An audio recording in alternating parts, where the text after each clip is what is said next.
Hello, welcome back. The first thing I'm going to say is that George is sitting over there. He's eating lunch so that I can still supervise lunchtime. But he's not... there's something in my eye. He's not the happiest.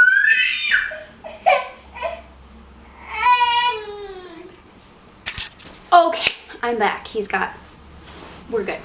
As I was saying, George is sitting right there, so if you hear some fussing going on... Oh, don't throw it! Good job.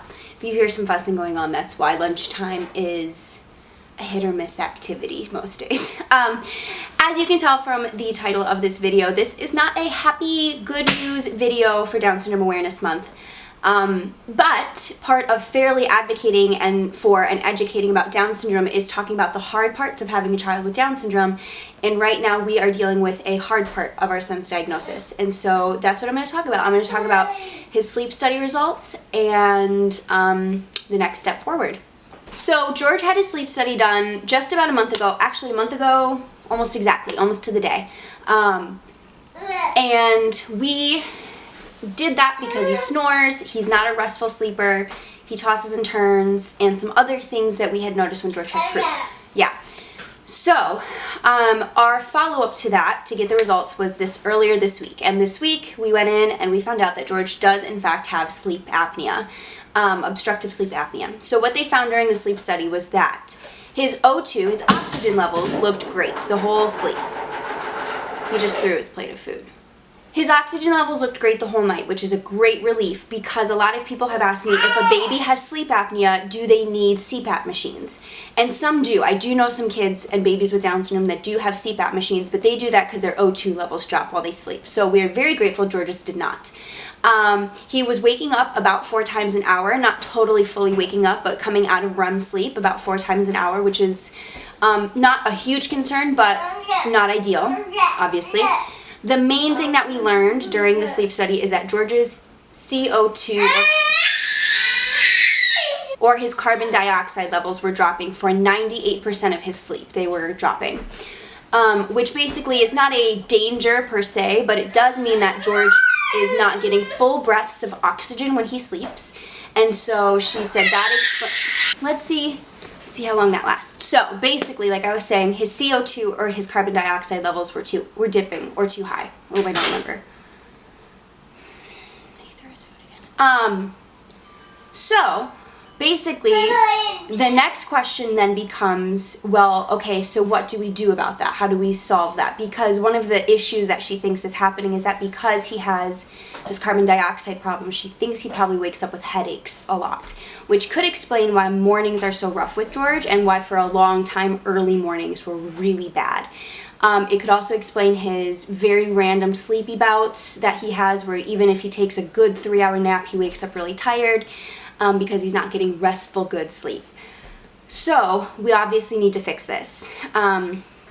So when I asked her about that, she said, well, let's go ahead and take a look at his ears while you're here. And as soon as she said that, I knew that this meant that George was going to need surgery because George has just teetered on the edge of needing ear tubes and not needing ear tubes for the last year, just about.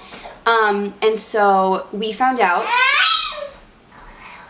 I'm back. He's asleep. It's been a little bit. I couldn't do it with him here. But anyway, I was talking about his ear tubes. So his eardrums are still not moving, we learned. And that's kind of teetered on and off and been a problem on and off for the last year or so. So once we found that out, what our doctor decided she wants to do is perform surgery. She wants to shave George's tonsils down, remove his adenoids, and while he's under, give him ear tubes. She said, let's do the ear tubes now. He's going to need them at some point, and this prevents another surgery to do it all at one time. So that's the plan. He's having I don't know the term, it's not a tonsillectomy, but he's just getting them shaved down instead of fully taken out because he's so young. She doesn't like to remove the tonsils of a kiddo as young as George. And the adenoids are more of the concern to her. So adenoids, tonsils, and ear tubes put in all at one time. It makes me really sad. But it's a very routine procedure. It's very common. She does them a lot. Oh, she's also going to do a scope. I forgot about that. So tonsils, adenoids, ear tubes, and a scope down his throat just to make sure there's nothing else there, which she doesn't suspect there will be, but she figured, again, while he's under, let's knock that out. So yeah, that's the plan. In about a week and a half, George is going to have this surgery. We're a mess. We're very nervous.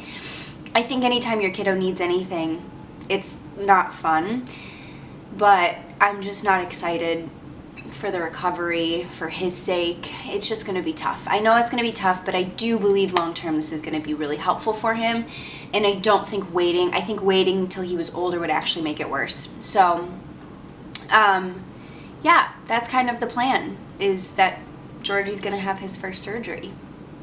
So something to think about that I was reminded is that this sleep apnea is a common thing for kiddos with Down syndrome because of the low muscle tone in their airways, so his tonsils and things like that. That's very common.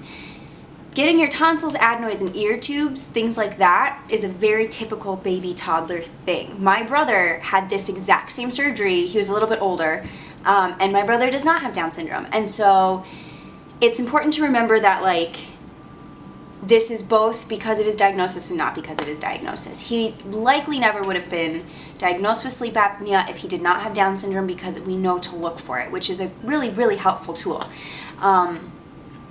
But I just do want to share that on this Down Syndrome Awareness Month. You know, like I said earlier, it is important to me to share that things are hard sometimes, and this is definitely not a fun part of life with our diagnosis of Down syndrome with our son.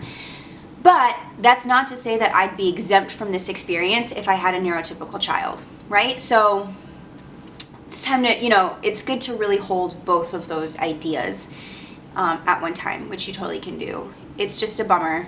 Obviously, nobody likes surgery. But the good news is we love our ENT, and she's actually going to be the one doing the surgery, which is really great. And it will be a one-night hospital stay at the Children's Hospital in our area.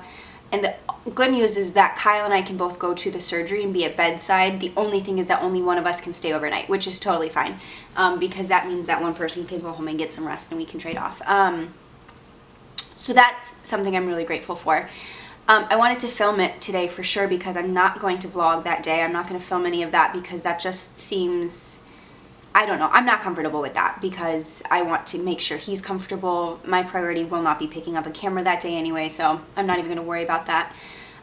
So I just kind of wanted to give that update. This is not the best case scenario, but it's really not the worst case scenario either. Like I said earlier, I was expecting sleep apnea. I was expecting this.